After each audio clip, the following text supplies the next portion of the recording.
Right, I wanted to run through the lesson and the homework for 2.10. So what this one was about was relating your equations to graphs. So the start thinking part was talking about this person, Jada, that has $20 to spend on games and rides at a carnival. Games cost $1 each and rides cost $2 each. And the first part was for you to look at three different equations and figure out which one was the equation that represented the situation. So the first one was x plus y equals 20, then 2x plus y equals 20, and then x plus 2y equals 20. You had to take a look at what they were defining as each thing. So they said that x was the number of games and y was going to be the number of rides. So the one that made sense, since games were $1 and rides were $2, was C. That would be $1 times the number of games plus $2 times the number of rides, and you were trying to get to that $20. The second part was asking what the equations that were not correct, what could they possibly mean? So this is actually a handy thing. Whenever you get an equation that is not correct, it's kind of cool to look at it and try to figure out what it means and why it is not the actual situation. So when you look at A says 1x plus 1y equals 20. And I asked the students what that could possibly mean. And going along with the concept of cost, a lot of students said that that meant that a game was $1 and that a ride was $1, and that you were trying to figure out a combination of games and rides so that you ended up spending $20. Now, another thing that we could think of, if we weren't thinking of the 20 as necessarily exactly meaning $20, that could be the number of games you played plus the number of rides you went on equals 20. So maybe you played 5 games and went on 15 rides. So that is a different way that you could be thinking about A. B, that would be if the games were $2 a piece and the rides were $1 a piece. What we did from there was we had these options of different equations we were going to look at. You could look at the equation x plus y equals 20, or 2.5x plus y equals 15, or x plus 4y equals 28. And we first investigated the most basic of them, and that was x plus y equals 20. We ran through some different questions. We have done many lessons where you were supposed to figure out if certain points were solutions to an equation, and then I usually went one step further and I said, hey, you need to come up with your own solution. So when we're looking at this equation, 1x plus 1y equals 20, a solution could be 19 comma 1, or 2 comma 18, or 3 comma 17. Basically, they're saying that a game costs the same exact amount as a ride. When we're running through these questions, the first one says, what's the number of rides the student could go on if they didn't play any games? Well, if we ignore the x part, then we know that you have y equals 20. You could have all $1 rides and have 20 of them, and that would be your 20 bucks. The next one said, how many games could you play if you decided you don't like rides? Well, you could have 20 different games that you played. Now, given that information, number 3 says, draw a line connecting the 2 points that you've drawn. So you're supposed to plot each one of these things. You had 0, 20, and 20, 0. And when you connect those, you end up getting a line. In class, we discussed previously that a line is supposed to represent all the possible solutions. So this would be, the line would represent all of the combinations of rides and games that you could do and spend $20, assuming that it was $1 a ride and $1 per game. We discussed the fact that technically these points should not be connected because you cannot go on like 1.37 rides or 2.47 games can't be played. So we discussed that. I understand that we left it as a line, and that's just so we could see it, but technically there are points inside of that line that are solutions, and then the rest of them just don't make sense. The decimal aspects don't make sense. So after it tells you to draw a line connecting the 2 points, it says complete the sentence. If the student played no games, they could go on, in this case, 20 rides. And for every additional game that the student played, the number of rides went down by 1 because you had $1 less to spend. It then asked you what the slope was. You guys should know slope because that was part of your 8th grade standards. Slope is going to be rise over run, or change of y over change of x, or there's different formulas, y2 minus y1 over x2 minus x1. But if you look at this, you find that you can pick any 2 points. Let's say we just pick the points that we know are guaranteed correct, the 0, 20, and 20, 0. That would be going down by 20 and over by 20. That is your rise and run, down by 20, over by 20. That reduces negative 20 over 20 reduces to negative 1 over 1. And that's why the slope was negative 1. It says, where does the graph intersect the vertical axis? It intercepts at 20. Now, it's kind of cool to try to figure out what the slope actually means. And it's much easier when you put in the units here. So negative 1 over 1 could be written as negative 1 ride over 1 game. And what that kind of means is as the number of rides goes down by 1, you can have 1 extra game. Now remember, negative 1 over 1 is the same thing as 1 over negative 1. So that could be 1 ride over negative 1 game, meaning you gain a ride every time you take away a game. So that would be the meaning of your slope here. Next, it says rearrange your equation so that you can solve for y.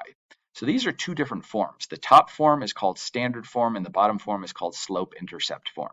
So we got it, we subtracted x from both sides, and I put the x, the negative x in front of the 20 because I know that I wanted it to be in y equals mx plus b form. So the thing with the x first. Now it says, what are the connections, if any, that you notice between your equation and your graph? So you have a negative 1 in your equation, and there's something in the graph that could be represented by negative 1. You have a 20 in your equation, and there's something in the graph that could be represented by 20. And what the students found was that the negative 1 is representing the slope and that the 20 is representing the y-intercept. It's a little tricky because both the y and the x-intercept are 20, but in this case, I know it's going to be 20 is supposed to be your y-intercept. So we started discussing the fact that in the form y equals mx plus b, it shows you what your slope is and it shows you what your y-intercept is. We did another one of these problems. We did it with a little bit more complex of a equation. It was x plus 4y equals 28. That means a game is $1, a ride is $4, and you're going to spend $28 altogether. It asks, if you only went on rides or you only played games, what are those options? So if you think about that, if you only did rides and they're $4 a piece, you can go on 7 rides. If you only played games and they're $1 a piece, you could go on you could play 28 games. When we went over and graphed that, you end up having a y-intercept of 7 and an x-intercept of 28. Now it says draw a line between the two, and we answered those questions. It says that if the student played no games, they could go on 7 rides. For every game the student played, the number of rides you can go on decreased by 1/4 of a ride. Now that's kind of weird because how can you go down by 1/4 of a ride? But that is a way of saying for every 4 games you play, you can't go on 1 ride. The next 4 games can't go on 1 ride. We still had the slope, and it was negative 1/4. That is going down by 1 or over by 4. And the way that I did that was I picked nice points, the y-intercept and the x-intercept, and I figured out how much it went down by and how much it went over by, and it was down by 7, over by 28, which reduces to negative 1/4. If you think about that with the negative up top, that means for every 1 ride you go down by, you can gain 4 games. If you put the negative down below, that'd mean for every ride you go on, you had to take away 4 games that you would be able to play. And now we repeatedly keep saying go on games, just, you know what I'm saying, play games. And then we had it written instead of in standard form of x plus 4y equals 28, we got it in slope-intercept form, which is y equals negative 1/4 x plus 7. And once again, the y-intercept was that number by itself, and the slope was the number attached to the x. Now, this is a great way to graph lines just using your x and y-intercept. It's basically saying 0 of one of them, what are you going to get? 0 of the other, what are you going to get? So in this case, you end up with 7 rides and 28 games if the other one is 0. So the great thing about this is it's a quick and easy way to make a graph. The bad thing about this is that it's kind of, unless you're very, very neat, you have a really good graph, all of the points in between your x and your y-intercept might be in funky locations if you didn't use a ruler or you don't have a nice graph. So tomorrow's lesson is us talking about a different way to graph in such a way that you kind of follow your points along. This last thing that we covered in this lesson was they were talking about nickels and dimes a kid had, and if they had nickels and dimes and added up to 85 cents, what was the equation? and it was 5n plus 10d equals 85. Sure, you could have said 0.05n plus 0.1d equals 0.85, but that's dealing with decimals, which is a little bit more tricky, especially with this graph. The next one says graph your equation in the coordinate plane. The way that we did this was exactly what we did before, which was assuming you had no dimes and find out how many nickels you would have to have, and figuring that you had no nickels and how many dimes would you have to have. The only weird thing here is that it tells you that if you had 0 nickels, you would have 8.5 dimes, which just doesn't make much sense, but it was nice for us to be able to plot that point so that we could see what our line looks like. Once again, the points should not be connected because you can't have part of a nickel or part of a dime. Okay, let's look over the homework really quickly. This first part was just analyzing a graph. We have already done this and it was in your quiz. It's more of a review than anything else. It says how many ounces of food were in the bag at 12 days. So the days are on the bottom. If you start at 12 and you go up to the intersection with the graph and then you go over, it looks like about 36 ounces. The way that you could find out exactly how many is you could write the equation and then substitute in 12 for the number of days. The next one says, how many days did it take for the bag to contain 16 ounces? So I just figured out where 16 was on ounces, and I went over and I saw it drops down to 24 days. The next one says, how much did you start with? Well, at 0 time, you're at 56 ounces, so it's at 56 ounces. And lastly, about how many days did it take for the bag to be empty? You can see that it goes down to right around 33 days. It would be my guess as to what that is. The next question is once again analyzing a graph here, and it wants to know, what does the slope actually mean? When you look at the slope, that is the change of the y, the rise over the change of x, which is your change of x, which is your hats. So that is cost over hats. So the thing that makes sense is when you simplify that down, it is cost per hat. So B was the thing that made most sense. It tells me the amount that the total cost increases for each additional hat ordered. That is what the slope is talking about. And when you had 0 hats ordered, you can see you still have a cost. That must be like shipping or something like that. There were other ones in here, like C, that were correct. When you had 9 hats, it was $160, but that's not what the slope meant. So while it was correct, it was not answering the question. The next question is talking about a group of hikers, and they are walking, and it asks what the slope is. If you look at this, the slope is going to be going up by 500 feet over 2 miles. So when you reduce that fraction, you end up with 250 feet per mile. So that means for every mile you go horizontally, you are going to be going up by 250 feet.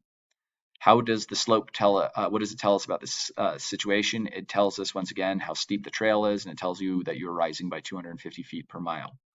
The next one is write the equation for this. Well, we knew that the slope is the thing that attaches to the x is 250, so x, and then you have your y-intercept where you started was at 500. You can see that on the graph. At time 0, it's at 500. That must mean that when you started your hike, you were already at an elevation of 500 feet. Does the equation y minus 250x equals 500 represent the same relationship? The answer is yes. How do I know that they're equivalent? Because all you did was subtract 250x from both sides. Lastly, we had this question, and it was about a kindergarten teacher who was buying 2 different things at 2 different costs and was spending $21. The equation is 1.5s plus 3.5c equals 21. And it says explain how we can tell the graph represents the equation. Well, if you substitute in 0, 6, it is going to work. It's going to make the equation true. 7, 3 is going to make it true. And 14, 0 is going to make it true. The other thing you could have done was gotten the equation into slope-intercept form and see if the y-intercept was where it was supposed to be. And it turns out that it is where it's supposed to be.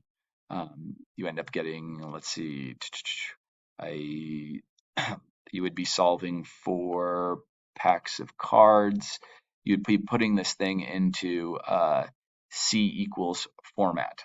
And when you get it into C equals format, it's kind of a little funky because they're not using X's and Y's, but you would be able to see that it had the y-intercept it was supposed to have. 21 divided by 3.5 does give you 6. So all of the points work, and if you got it into slope-intercept form, you would see that the slope was in the right was matching up with the graph, and so is the y-intercept. And then lastly, the question says, what do the vertical and horizontal intercept of 0, 6, and 14, 0 mean in this situation? It means you're buying no stickers, you're only buying cardstock, or you're buying no cardstock and only stickers. So that is what that means. 7, 3 is a little different. 7, 3 is saying you have 7 sheets of stickers, and if you did that, you would still have enough money for 3 packs of cardstock. Anyways, that's the lesson. Thanks for watching.